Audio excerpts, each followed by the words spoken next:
président de la transition débute son agenda avec des rencontres de haut niveau en vue de consolider les liens bilatéraux entre le Mali et la Chine. Colonel Assimi Goïta est reçu d'abord par son homologue Xi Jinping. Ici, une chaleureuse poignée de main chargée de symboles et de messages. Les deux dirigeants affichent à la face du monde leur amitié et celle de leurs peuples respectifs, une relation historique qui remonte aux années des indépendances.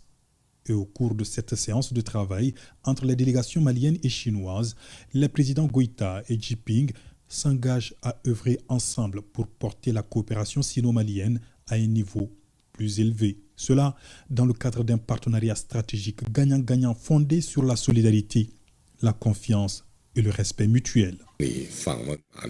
Nos deux pays ont publié un communiqué conjoint dans lequel ont été écrits pour la première fois les 8 principes de l'assistance étrangère de la Chine, qui préconisent le respect de la souveraineté nationale, le développement économique autonome et la non-ingérence dans les affaires intérieures d'autrui.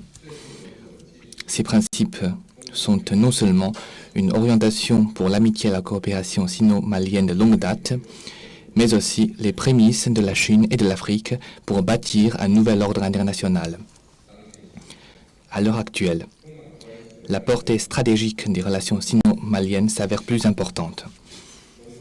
La Chine entend se soutenir mutuellement avec le Mali et d'autres pays en développement pour suivre ensemble une voie de modernisation adaptée à leurs conditions nationales.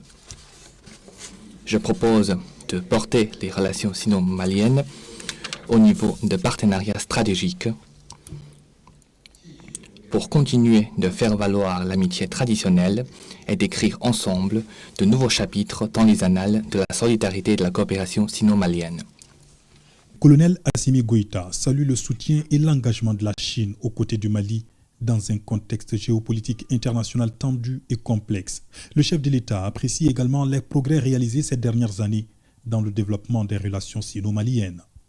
Et je voudrais saluer et vous remercier tous les appuis multiformes dont le Mali a bénéficié sous votre leadership et dans plusieurs domaines tels que le domaine de la défense et sécurité, le domaine de la santé, l'agriculture, les infrastructures et surtout l'éducation. Monsieur le Président, nous partageons les mêmes principes et les mêmes valeurs que la République populaire de Chine, à savoir le respect de la souveraineté de nos États, la défense des intérêts de nos différents peuples, la non-ingérence dans les affaires intérieures et surtout le rejet des manipulations des questions liées aux droits de l'homme. Monsieur le Président, nous saluons votre décision d'élever le niveau de notre partenariat à un niveau stratégique. Et Monsieur le Président, par ma voix, le Mali adhère totalement au principe d'une Chine unique. Sur le plan sécuritaire au Mali, nous voudrions saluer la sincérité et surtout l'efficacité dans la coopération avec la partie chinoise. Comme vous le savez, Monsieur le Président, le Mali fait face au groupe terroriste depuis plus d'une décennie.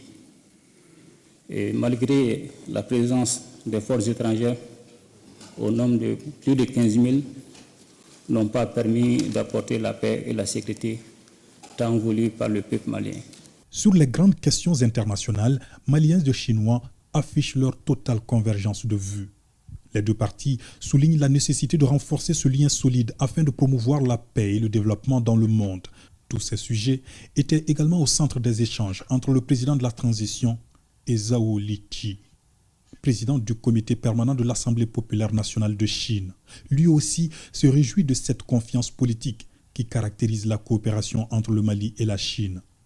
L'entrevue s'est poursuivie autour d'un déjeuner de travail, loin des micros et caméras.